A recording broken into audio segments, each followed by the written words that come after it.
Okay, now I'm going to show you the rice is ready, and you're going to take the rice off. I'm going to drain the rice. Always when you drain the rice, you make sure that you rinse it with some water. One thing that you should remember, that don't ever rinse your rice with cold water, because it stops the cooking of the rice. It should be lukewarm. Now, it's all ready. What I'm going to do, I'm going to add the oil. This time, I'm not going to make this rice with a lot of tahdig, because first of all, you have this option. Sometimes if you want tahdig, you let the rice cook for a longer time on a medium heat, but for 45 minutes or for 35 minutes. But if you don't want tahdig, you can cook it only for 15 minutes over the medium heat. And here the rice is ready. What I'm going to do, that's it.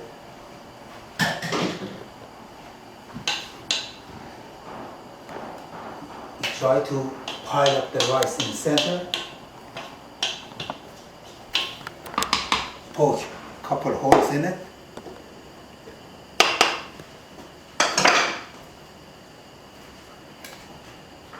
Give it a little bit of oil on the top. All ready to go. At the beginning, I will start with the high heat, and then after 2 minutes, I'm going to turn it down and cook it on a medium heat. Another thing that you need to do is that you need to cover the lid with a fabric that I have. This is just for cooking rice. And you cover it so when the water evaporates, it won't go back to the rice. It will be absorbed by this fabric up here. Okay? And my chicken is cooking, and it's going to be ready soon. What I'm going to do now, I'm going to show you how to unbone the chicken, how to take the bone out of the chicken. I'm going to turn my rice down a little bit.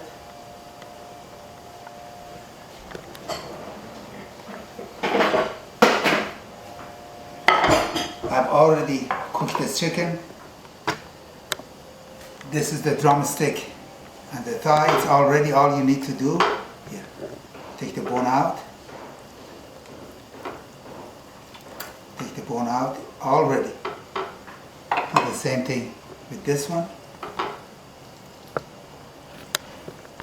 Because when you're preparing a dish with chicken, you have a choice. You can leave the bone in, or you can take the bone out.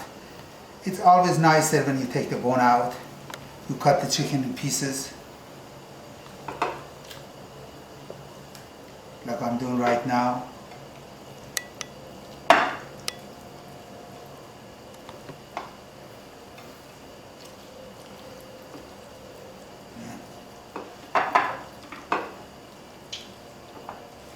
See, very easy. I always cook my chicken with the skin on, most of the time. And because the chicken will be always more tender if you do that. Then what you need to do after you cook it, you can take the skin off.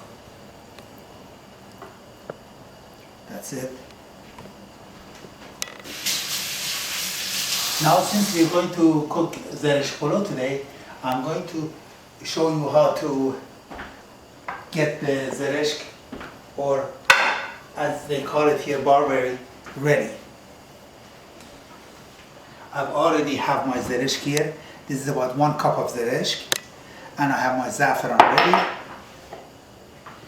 There are 2 ways that you can have the Zereshk ready. One is, Zereshk is very sour, and you have a choice. You can serve it the way it is, and then the rice would be sour, or you can add sugar. When you add sugar, it would be sweeter. And so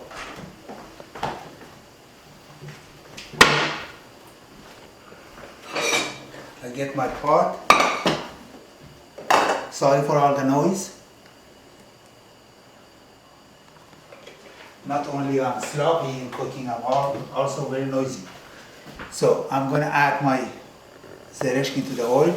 One thing that you should remember, and it's very important, don't ever heat your oil before you put the Zereshk, because if you heat your oil and then you put the Zereshk in, then all your barberry would burn. Zereshk would burn and would discolor, and the whole purpose is defeated. Now I like mine sweet, so I'm going to add about 1.5 cup sugar. I don't need to measure. By just looking, I know how much I need to use. I like it a little bit sweeter. That's it. And I've got my saffron ready. I'm going to add some saffron to this. Put it on a low heat and let it cook.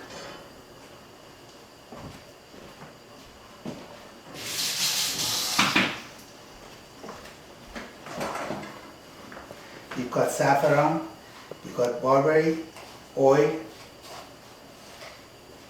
and mix this well. And when I have it on the heat, I would baby it for a while. Because you need to do that, you need to watch it, make sure that it cooks well. Then I normally, after I cook it, I mix this after it starts, the sugar starts dissolving, I add a little bit of the juice of chicken to it. That gives it more flavor.